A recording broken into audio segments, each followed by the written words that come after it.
Om Shanti. Good morning. 6 जनवरी 2023 आज शुक्रवार है। शुक्रिया बाबा का। आज की मुरली में प्यारे बाबा ने हम बच्चों से कहा है, बच्चे, क्रोध जो भूत है इन पर विजय पानी है, क्योंकि यह क्रोध रूपी भूत बहुत दुखी करता है, खुद को भी करता है, दूसरों को भी करता है। इसीलिए क्रोध पर विजय प्राप्त करनी है। और फिर प्यारे बाबा ने कहा कि कल्प कल्प का जो दाग है उन बच्चों पर लग जाता है, जो अपने अंदर छिपे हुए जो विकार है गुप्त रूप में चाहे प्रत्यक्ष रूप में है, तो उनको निकालते नहीं है तो कल्प कल्प का दाग लग जाता है। पुरुषार्थ नहीं करते हैं तो कल्प कल्प का वही दाग लग जाता है। तो आज की मुरली धारणा भरी है। अभी हम सुनते हैं प्यारे बाबा के मधुर महावाक्य, ईश्वरीय महावाक्य, मीठी मुरली। आज बाबा कहते हैं, मीठे बच्चे, क्रोध बहुत दुखदाई है। यह अपने को भी दुखी करता तो दूसरे को भी दुखी करता। इसलिए श्रीमत पर इन भूतों पर विजय प्राप्त करो। आज की मुरली में प्रश्न है, कल्प कल्प का दाग किन बच्चों पर लगता है, उनकी गति क्या होती है? उत्तर है, जो अपने को बहुत होशियार समझते, श्रीमत पर पूरा नहीं चलते, अंदर कोई न कोई विकार गुप्त व प्रत्यक्ष रूप में है, उसे निकालते नहीं, माया घेराव करती रहती है। ऐसे बच्चों पर कल्प कल्प का दाग लग जाता है। उन्हें फिर अंत में बहुत पछताना पड़ेगा, वह अपने को घाटा डालते हैं। मुरली में गीत बजा है, आज अंधेरे में है इंसान। ओम शांति। बच्चे जानते हैं कि बेहद का बाप, जिसको हेवनली गॉड फादर कहा जाता है, वह सबका बाप है। वह बच्चों को सम्मुख बैठ समझाते हैं। बाप तो सभी बच्चों को इन नयनों से देखते हैं। उनको बच्चों को देखने के लिए दिव्य दृष्टि की दरकार नहीं। बाप जानते हैं परमधाम से बच्चों के पास आया हुआ हो, या बच्चे भी यहाँ देहधारी बन पार्ट बचा रहे हैं, इन बच्चों को सम्मुख बैठ पढ़ाता हो। बच्चे भी जानते हैं बेहद का बाप, जो स्वर्ग की स्थापना करने वाला है, वह फिर से हमको भक्ति मार्ग के धक्कों से छुड़ाए हमारी ज्योत जगा रहे हैं। सभी सेंटर्स के बच्चे समझते हैं कि अब हम ईश्वरीय कुल के व ब्राह्मण कुल के हैं। सृष्टि का रचता कहा जाता है परम पिता परमात्मा को। सृष्टि कैसे रची जाती है वो बाप बैठ समझाते हैं। बच्चे जानते हैं माता पिता बिगर कभी मनुष्य सृष्टि रची नहीं जा सकती। ऐसे नहीं कहेंगे कि पिता द्वारा सृष्टि रची जाती है, नहीं, गाया ही जाता है तुम मात पिता। यह मात पिता सृष्टि रचकर फिर उन्हों को लायक बनाते हैं। यह बड़ी खूबी है। ऐसे तो नहीं ऊपर से देवताएं आकर धर्म स्थापन करेंगे। जैसे क्राइस्ट क्रिश्चियन धर्म की स्थापना करते हैं तो क्राइस्ट को भी क्रिश्चियन लोग फादर कहते हैं। अगर फादर है तो मदर भी जरूर चाहिए। उन्होंने मदर रखा है मेरी को। अब मेरी कौन थी? क्राइस्ट की नई आत्मा ने आकर तन में प्रवेश किया, तो जिसमें प्रवेश किया उसके मुख से प्रजा रची, वह हो गए क्रिश्चियन। तो यह भी समझाया गया है कि नई आत्मा जो ऊपर से आती है उनका ऐसा कोई कर्म नहीं है जो दुख भोगे। पवित्र आत्मा आती है, जैसे परमपिता परमात्मा कभी दुख नहीं भोग सकता। दुख अथवा गाली आदि सब इस साकार को देते हैं। तो क्राइस्ट को भी जब क्रॉस पर चढ़ाया तो जरूर जिस तन में क्राइस्ट की आत्मा ने प्रवेश किया उसने ही यह दुख सहन किया। क्राइस्ट की प्योर सोल तो दुख नहीं सहन कर सकती। तो क्राइस्ट हुआ फादर। माँ कहाँ से लावे? फिर मेरी को मदर बना दिया है, दिखाते मेरी कुमारी थी, उनसे क्राइस्ट पैदा हुआ। तो यह सब शास्त्रों से उठाया है, दिखाया है ना। कुंती कन्या थी, उनसे कर्ण पैदा हुआ। अब यह दिव्य दृष्टि की बात है, परंतु उन्होंने फिर कॉपी किया है। तो जैसे यह ब्रह्मा मदर है, मुख द्वारा बच्चे पैदा कर फिर संभालने के लिए मम्मा को दिया, तो क्राइस्ट का भी ऐसे है। क्राइस्ट ने प्रवेश कर धर्म की स्थापना की, उनको कहेंगे क्राइस्ट की मुख वंशावली भाई और बहन। क्रिश्चियन का प्रजापिता हो गया क्राइस्ट। जिसमें प्रवेश कर बच्चे पैदा किए वह हो गई माता। फिर संभालने लिए दिया मेरी को, उन्होंने मेरी को मदर समझ लिया। यह तो बाप कहते मैं इनमें प्रवेश कर मुख संतान रचता हूँ, तो उसमें यह मम्मा भी मुख संतान ठहरी। यह है डिटेल में समझने की बातें। दूसरी बात, बाप समझाते आज एक पार्टी आबू में आने वाली है वेजिटेरियन का प्रचार करने, तो उनको समझाना है बेहद का बाप अब देवी देवता धर्म की स्थापना कर रहे हैं जो पक्के वेजिटेरियन थे। और कोई भी धर्म इतना वेजिटेरियन होता नहीं, क्योंकि उस दिन बाबा ने मुरली के अंदर बताया था वेजिटेरियन अर्थात संपूर्ण अहिंसा परमो धर्म, जिसको वेजिटेरियन कहते। तो बाबा ने कहा और कोई भी धर्म इतना वेजिटेरियन होता नहीं है। अब यह सुनाएंगे कि वैष्णव बनने में कितने फायदे हैं, परंतु सब तो बन नहीं सकते क्योंकि बहुत हीरे हुए हैं, आदत पड़ी हुई है, छोड़ना बड़ा मुश्किल है। परंतु इस पर समझाना है कि बेहद के बाप ने जो हिविन स्थापन किया है उसमें सभी वैष्णव अर्थात विष्णु की वंशावली थे। देवताएं बिल्कुल वाइसलेस विकार रहित थे। आजकल के वेजिटेरियन तो विकारी है, विशेष है। क्राइस्ट से 3000 वर्ष पहले भारत हेविन था। तो ऐसे से समझाना है तुम बच्चों के बिगर ऐसा कोई मनुष्य नहीं जिसको मालूम हो कि स्वर्ग क्या चीज है, कब स्थापन हुआ, वहाँ कौन राज्य करते हैं। लक्ष्मी नारायण के मंदिर में भल जाते हैं, बाबा भी जाते थे, परंतु यह नहीं जानते कि स्वर्ग में इनों की राजधानी होती है। सिर्फ महिमा गाते हैं, परंतु उनों को किसने राज्य दिया कुछ भी पता नहीं।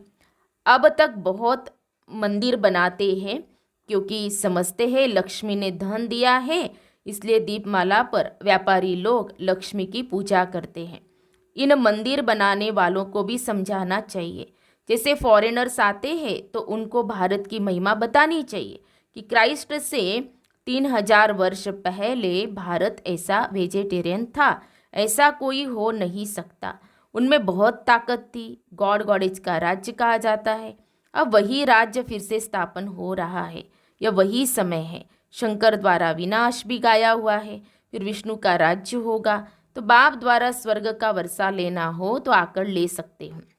रमेश उषा दोनों को सर्विस का बहुत शौक है। बाबा ने नाम लिया रमेश भाई जी और उषा दीदी का, दोनों का सर्विस का बहुत शौक, दोनों को सर्विस का बहुत शौक है ना। तो अभी तो सूक्ष्म रूप से सेवाएं दे रहे हैं हमारे आदरणीय रमेश भाई जी और उषा दीदी जी, जो युगल रूप में उन्होंने बाबा उनका हमेशा नाम लेते पवित्र युगल, तो अभी सूक्ष्म रूप से सेवाएं दे रहे हैं बाबा के साथ।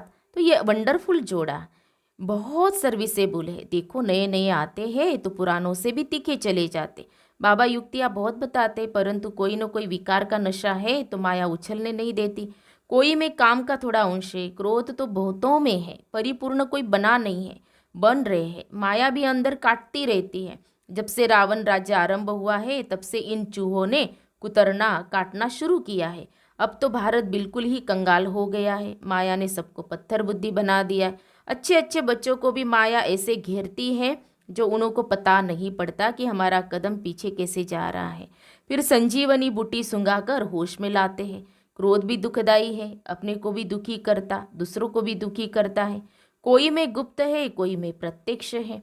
कितना भी समझाओ समझते नहीं है। अभी अपने को बहुत होशियार समझते, पीछे बहुत पछताना पड़ेगा, कल्प कल्प का दाग लग जाएगा। श्रीमत पर चले तो फायदा भी बहुत है, नहीं तो घाटा भी बहुत है। मत दोनों की मशहूर है, श्रीमत और ब्रह्मा की मत। कहते हैं ब्रह्मा भी उतर आए ना तो भी यह नहीं मानेगा, ऐसे कहते हैं ना। तो श्री कृष्ण का नाम नहीं लेते, लेकिन किसका लेते? ब्रह्मा। तो अब तो परमपिता परमात्मा खुद मत देते, ब्रह्मा को भी उनसे ही मत मिलती है। बाप का बच्चों पर बहुत प्यार होता है, बच्चों को सिर कुल्हे चढ़ाते हैं। बाप की एम रहती है कि बच्चा ऊंच चढ़े तो कुल का नाम निकलेगा, परंतु बच्चा न बाप की माने न दादा की माने तो गोया बड़ी माँ की भी नहीं माना, उसका क्या हाल होगा बात मत पूछो। बाकी सर्विसेबल बच्चे तो बाप दादा की दिल पर चढ़ते हैं, तो उनकी बाबा खुद महिमा करते हैं।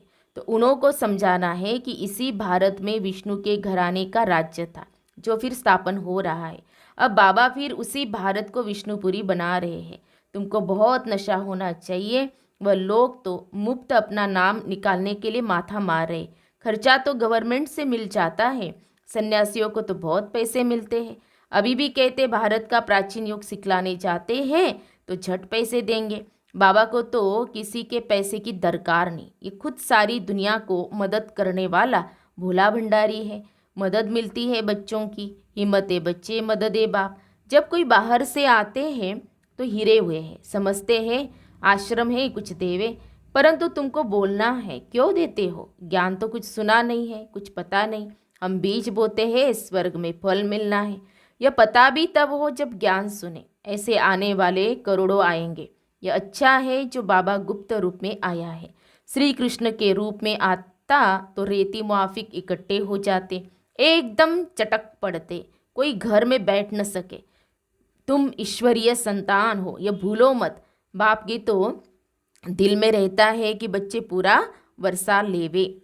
स्वर्ग में तो ढेर आएंगे, परंतु हिम्मत कर ऊंच पद पाए वह कोटों में कोई निकलेगा। अच्छा, माता पिता बाप दादा का मीठे मीठे सिखिल दे बच्चों प्रति याद प्यार और गुड मॉर्निंग। रूहानी बाप की रूहानी बच्चों को नमस्ते। हम रूहानी बच्चों की रूहानी बाप दादा को याद प्यार और नमस्ते। नमस्ते। ओम शांति, ओम शांति, ओम शांति। गुड मॉर्निंग बाबा, शुक्रिया बाबा, थैंक्स बाबा। पद्मा पदम, शुक्रिया बाबा आपका। रात्रि क्लास 15/6/68 का यह क्लास है। पास्ट जो हो गया उनको रिवाइज करने से जिनकी कमज़ोर दिल है तो उनके दिल की कमजोरी भी रिवाइज हो जाती। इसलिए बच्चों को ड्रामा के पट्टे पर ठहराया गया है। मुख्य फ़ायदा है ये याद से, याद से ही आयु बड़ी होनी। ड्रामा को बच्चे समझ जाए तो कब ख्याल न हो। ड्रामा में इस समय ज्ञान सीखने और सिखाने का चल रहा है, फिर पार्ट बंद हो जाएगा। न बाप का न हमारा पार्ट रहेगा, न उनका देने का पार्ट न हमारा लेने का पार्ट होगा, तो एक हो जाएंगे ना। हमारा पार्ट नई दुनिया में हो जाएगा, बाबा का पार्ट शांति धाम में होगा। पार्ट का रील भरा हुआ है ना, हमारा प्रारब्ध का पार्ट, बाबा का शांति धाम का पार्ट, देने और लेने का पार्ट पूरा हुआ, ड्रामा ही पूरा हुआ। फिर हम राज्य करने आएंगे, वह पार्ट चेंज होगा, ज्ञान स्टॉप हो जाएगा, हम वह बन जाएंगे। पार्टी पूरा तो बाकी फर्क नहीं रहेगा। बच्चों के साथ बाप का भी पार्ट नहीं रहेगा। बच्चे ज्ञान को पूरा ले लेते हैं तो उनके पास कुछ रहता ही नहीं है, न देने वाले के पास रहता न लेने वाले में कमी रहती, तो दोनों एक दो के समान हो गए। इसमें विचार सागर मंथन करने की बुद्धि चाहिए। खास पुरुषार्थ है याद की यात्रा का। बाप बैठ समझाते हैं, सुनाने में तो मोटी बात हो जाती है, बुद्धि में तो सूक्ष्म है ना। अंदर में जानते शिव बाबा का रूप क्या है, समझाने में मोटा रूप हो जाता है। भक्ति मार्ग में बड़ा लिंग बना देते हैं, आत्मा है तो छोटी ना। यह है कुदरत, कहाँ तक अंत पाएंगे, फिर पिछाड़ी में बेअंत कह देते। बाबा ने समझाए सारा पार्ट आत्मा में भरा हुआ है, यह कुदरत है, अंत नहीं पाया जा सकता। सृष्टि चक्र का अंत तो पाते हैं, रचयिता और रचना के आदि मध्य अंत को तुम ही जानते हो। बाबा नॉलेजफुल है, फिर भी हम फूल बन जाएंगे, पाने के लिए कुछ रहेगा नहीं, तो बाप इसमें प्रवेश कर पढ़ाते हैं। वह है बिंदी, आत्मा का व परमात्मा का साक्षात्कार होने से खुशी थोड़ी होती है। मेहनत कर बाप को याद करना है तो विकर्म विनाश होंगे। बाप कहते हैं मेरे में ज्ञान बंद हो जाएगा तो तेरे में भी बंद हो जाएगा।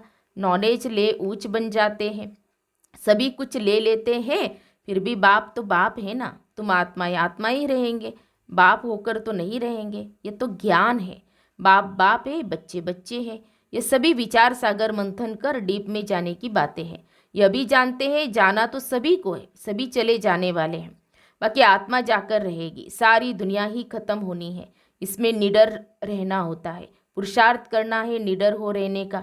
शरीर आदि का कोई भी भान न आए, उसी अवस्था में जाना है। बाप आप समान बनाते, तुम बच्चे भी आप समान बनाते रहते। एक बाप की ही याद रहे ऐसा पुरुषार्थ करना है। अभी टाइम पड़ा है, यह रिहर्सल तीखी करनी पड़े। प्रैक्टिस नहीं होगी तो खड़े हो जाएंगे, टांगे थिरकने लग पड़ेंगी और हार्टफेल अचानक होता रहेगा। तमो प्रधान शरीर को हार्टफेल होने में देरी थोड़ी लगती है।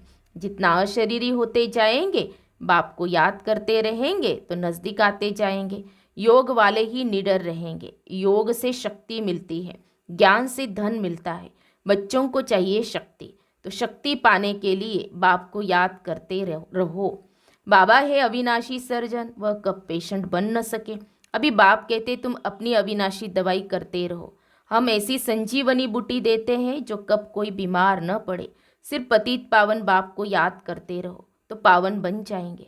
देवताएं सदैव निरोगी पावन है ना। बच्चों को यह तो निश्चय हो गया है, हम कल्प कल्प वर्षा लेते हैं। अनगिनत बार बाप आया है, जैसे अभी आया है। बाबा जो सिखलाते समझाते हैं यही राजयोग है। वह गीता आदि सभी भक्ति मार्ग के हैं। यह ज्ञान मार्ग बापी बताते हैं। बापी आकर नीचे से ऊपर उठाते हैं। जो पक्के निश्चय बुद्धि है वही माला का दाना बनते। बच्चे समझते भक्ति करते करते हम नीचे गिरते आए हैं। अभी बाप आकर सच्ची कमाई कराते हैं। लौकिक बाप इतनी कमाई नहीं कराते जितनी पारलौकिक बाप कराते। अच्छा बच्चों को गुड नाइट और नमस्ते। फिर धारणा के लिए मुख्य सार। आज की मुरली का सार 2 पॉइंट में। पहली पॉइंट, सर्विसेबल बनने के लिए विकारों के अंश को भी समाप्त करना है, सर्विस के प्रति उछलते रहना है। दूसरी पॉइंट, हम ईश्वरीय संतान हैं। श्रीमत पर भारत को विष्णुपुरी बना रहे हैं, जहाँ सब पक्के वैष्णव होंगे। इस नशे में रहना है। प्यारे बाबा का वरदान है, दुख के चक्करों से सदा मुक्त रहने और सबको मुक्त करने वाले स्वदर्शन चक्रधारी भव। जो बच्चे कर्मेंद्रियों के वश होकर कहते हैं कि आज आँख ने, मुख ने व दृष्टि ने धोखा दे दिया, तो धोखा खाना अर्थात दुख की अनुभूति होना। दुनिया वाले कहते चाहते नहीं थे लेकिन चक्कर में आ गए। लेकिन जो स्वदर्शन चक्रधारी बच्चे हैं वह कभी किसी धोखे के चक्कर में नहीं आ सकते। वह तो दुख के चक्करों से मुक्त रहने और सबको मुक्त करने वाले मालिक बन सर्व कर्मेंद्रियों से कर्म कराने वाले हैं। स्लोगन है, अकाल तख्त नशीन बन अपनी श्रेष्ठ शान में रहो तो कभी परेशान नहीं होंगे। अकाल तख्त नशीन बन अपनी श्रेष्ठ शान में रहो तो कभी परेशान नहीं होंगे। तो हम सब ने सुने प्यारे बाबा के मधुर महावाक्य। तो आज प्यारे बाबा ने हम बच्चों को टेंशन दिलाया कि बच्चे कि पुरुषार्थ करना है, नहीं तो कल्प कल्प का दाग रह जाएगा।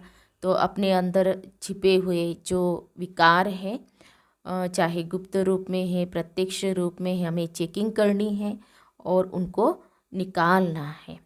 तभी बाबा ने कहा कि बाबा ने तो कहा है कि तुम भी कल्प कल्प के विजयी हो, लेकिन ये हमारे अंदर अभी तक विकार है। आज विशेष बाबा ने क्रोध रूपी भूत के ऊपर बताया है, तो इसको निकालना है, क्योंकि ये स्वयं को भी दुखी करता, औरों को भी दुखी करता है। और इसीलिए खुद ही हमें अपनी स्वयं की क्या करनी है, चेकिंग करनी है। अच्छा, ओम शांति।